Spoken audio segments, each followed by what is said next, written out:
A man's heart is a wretched, wretched thing, Miriam. It isn't like a mother's womb. It won't bleed. It won't stretch to make a room. I'm the only one who loves you. I'm all you have in this world, Miriam. And when I'm gone, you'll have nothing. You'll have nothing. You are nothing. When I first read this book, I was in 11th standard. I think it was 2023. I was fairly young, the very first time away from home and on my very own. I hadn't read many English books at the time. I got a copy from the library, didn't know much about the book, but I still read it. I read it everywhere, even in ongoing classes. And what I precisely remember is me in tears in my political science class as I finished this book. So when I was at home this summer, I saw it and picked it up again, perhaps in the hopes that my sensitivity and empathy have developed a bit more, allowing me to understand this on a deeper level. And yes, I was right. That's why it took me this much time to finish it. Once again, I am here, and today I genuinely have so much to say. So without further ado, this is Luminary School, and I am Snigdha here with me, and today we are going through A Thousand Splendid Suns by Khalid Hosseini. As much as I know, Khalid Hosseini has only written three books: The Kite Runner, A Thousand Splendid Sun, and The Mountain Echoed. And if you know him, he is an Afghan American writer. So all his works are set in Afghanistan, and usually his works takes the timeline from Zahir Khan's regime to Taliban's rule. So have you guessed what we are going to do now? Yes, we will go through a brief history of Afghanistan. I'll try to keep it very brief. We will just go with the main timeline since they are very relevant to the story. And if you don't want a whole as history lesson, I'll set up the timestamps. You can just skip this part and go to the storyline section. The land that is now Afghanistan has a long history of domination by foreign conquerors and strife among internally warring factions. Naturally, we will not go into the ancient history since it will be a lot and irrelevant too. We will start from the 19th century, and before that, just know that many Arab conquerors were going back and forth in Afghanistan. So during the 19th century, Britain, looking to protect its Indian empire from Russia, attempted to annex Afghanistan, resulting in a series of British-Afghan wars. These wars were fought in basically three series. The first was 1838 to 42, the second was 1878 to 80, and the third and final series in which British got defeated was 1990 to 21. Now Afghanistan was an independent nation, concerned that Afghanistan had fallen behind the rest of the world. Amir Amanullah Khan begins a rigorous campaign of socio-economic reform. And if you're wondering who is this guy, because I was too, he is the first ruler of independent Afghanistan. Fast forward 5 years, and Amanullah declares Afghanistan a monarchy rather than an emirate and proclaims himself king. He launches a series of modernization plans, an attempt to limit the power of the Loya Jirga, the National Council. Critics, frustrated by Aminullah's policies, take up arms in 1928, and by 29, the king abdicates and leaves the country. Once again, Afghanistan is under distress. 1933 arrives. Zahir Shah becomes king. The new king brings a semblance of stability to a country, and he rules for the next 40 years. Remember this Shah guy because he keeps popping up here and there. In 1934, the United States for the very first time formally recognizes Afghanistan. Fast forward to 1947, British withdraws from India, creating a predominantly Hindu but secular state of India and the Islamic state of Pakistan. So what? So why is it relevant in Afghanistan's context? Because the newly created nation of Pakistan included a long, largely uncontrollable border with Afghanistan. If you read the news, you'll know that they still have very disturbed interaction on this border. Once again, let's move ahead to 1953. The pro-Soviet general Muhammad Daud Khan, the cousin of the king, becomes prime minister and looks to communist nation for economic and military assistance. He also introduces several social reforms, including allowing women a more public presence. Yep, remember this too. Because looking at the condition of women there now, it does look like a privilege. By 1956, Premier Nikita Khrushchev agrees to help Afghanistan, and the two countries become close allies. Mind you, this is Cold War timeline, so the US is going to show up somewhere too. 1957 comes. As part of Dawood reforms, women are allowed to attend universities and enter a workforce. 1965. The Afghan Communist Party secretly forms. The group's principal leader are Barbaric Kamal and Nur Mahmud Taraki. 1973. Khan overthrew the last king, Muhammad Zahir Shah, in a military coup. A few months back told you to remember his name. Khan's regime, the People's Democratic Party of Afghanistan, comes to power. Khan abolishes the monarchy and names himself president.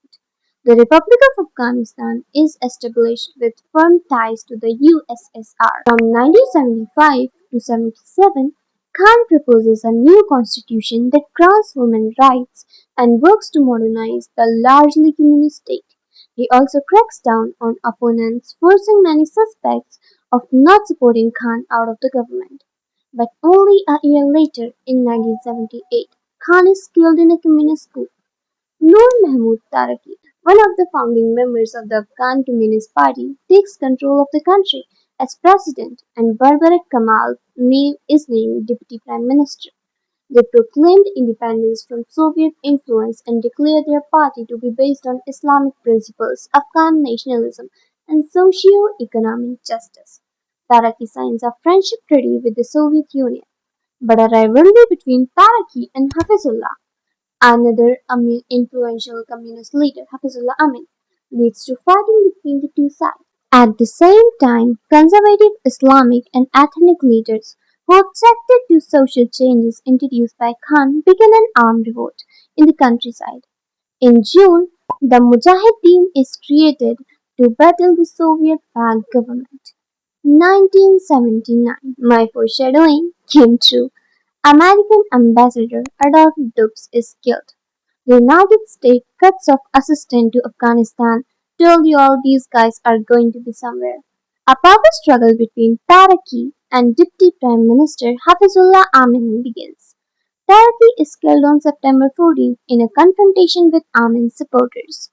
The USSR invades Afghanistan on December 24 to bolster the faltering communist regime. On December 27, Amin and many of his followers are executed. Deputy Prime Minister Barbara Karmal becomes Prime Minister. Widespread opposition to Karmal and the Soviets spawns violent public demonstrations. By early 1980, the Mujahideen rebels have united against Soviet invaders and the USSR-backed Afghanistan army. So now Afghanistan is unstable again. 1982, some 2.8 million Afghans have fled from the war to Pakistan and another 1.5 million have fled to Iran. Afghan guerrilla gain control of rural areas and Soviet troops hold urban areas. 1884, a new bombshell enters the villa. Osama bin Laden, veteran see it coming.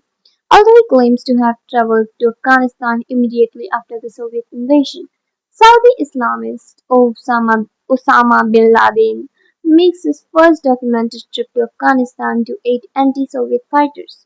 The United Nations investigates reported human rights violations against Afghanistan. Meanwhile, the Mujahideens are receiving arms from the United States, Britain, and China via Pakistan. It has just occurred to me that I have used the term Mujahideen at least two times. But what is it?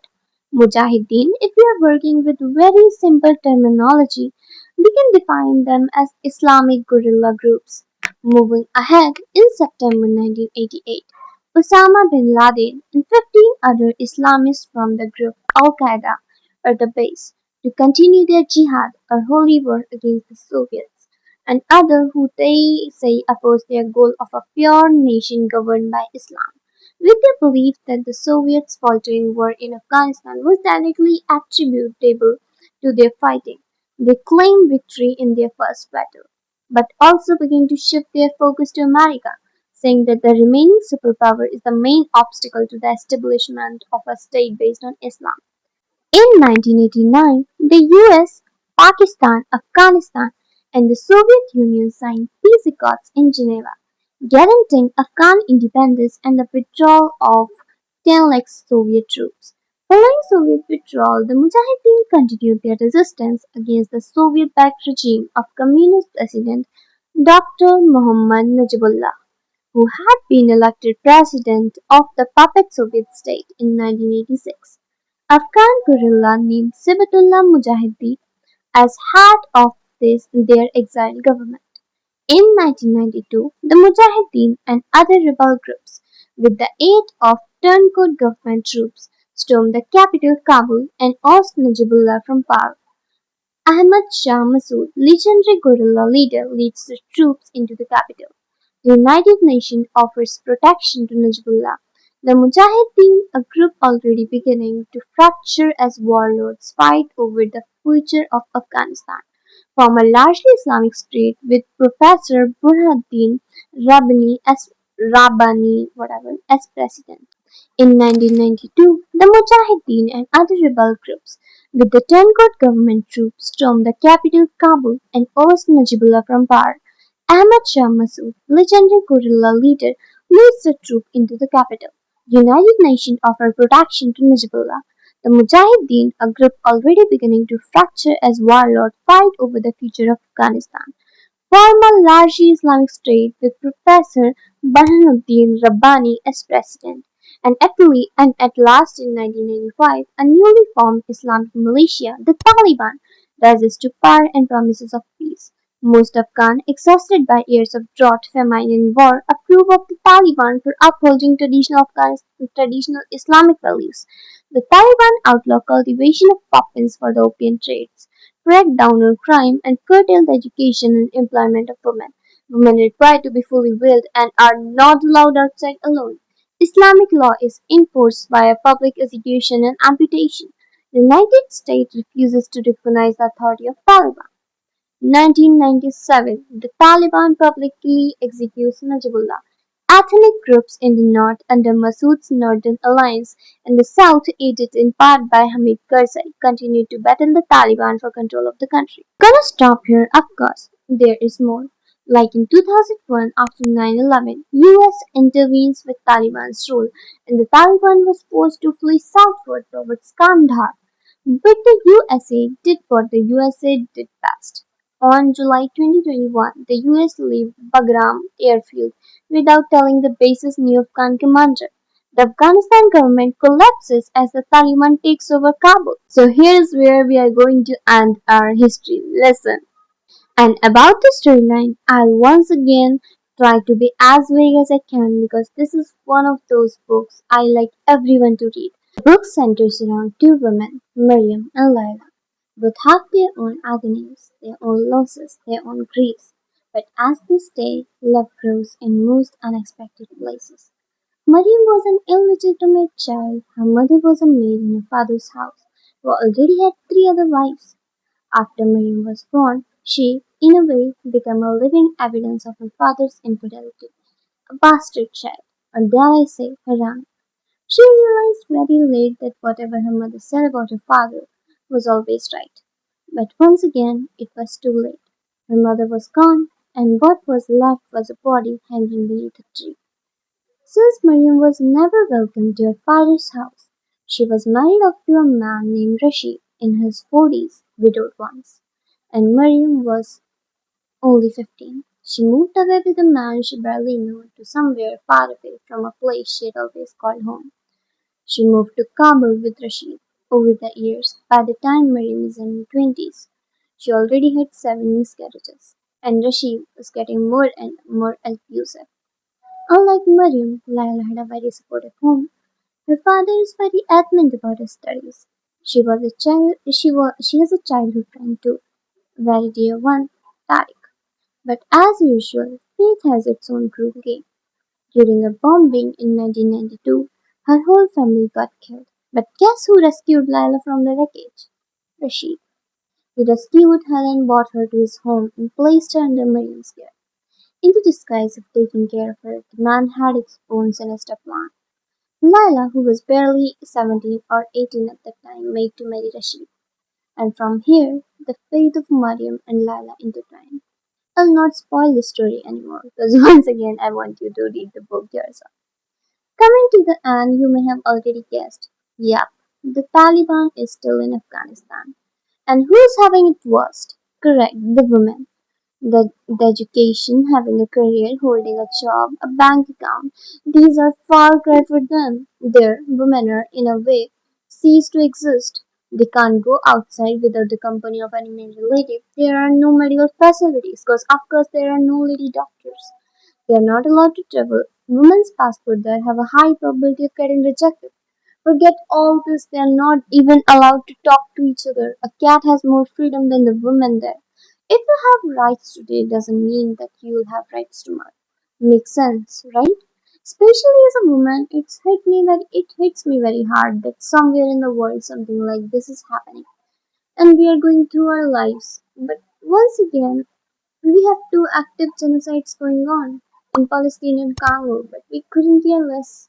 The most common argument goes like, but I have a life, family, job, I can't do anything. Look, the least you can do in any situation, be it Afghanistan, Congo, Palestine, or Sudan, even India, yes, I'm talking about the ongoing protests, is to keep updating yourself, make other people aware, and the most important of all, keep talking about them. Because the worst you can do it, or what the government and the genociders wants you to do it, is to forget and keep going with your life with your social media trend. Because what a beautiful distraction it is from something as early as a genocide, abductions, murder, you name it. For now, as much as I know, many protesters going on. Follow with updates, support them as much as you can, and once again, don't stop talking about them. Don't forget them. Keep yourself updated. And believe it or not, there are people who are going out of their way to support them. The flotillas are going on. There's a man sitting on hunger strike for us, for the students. And with this, this is Snigdha signing off. My mother wears a burqa, my father does it too. I have to wear a burqa, the burqa is blue.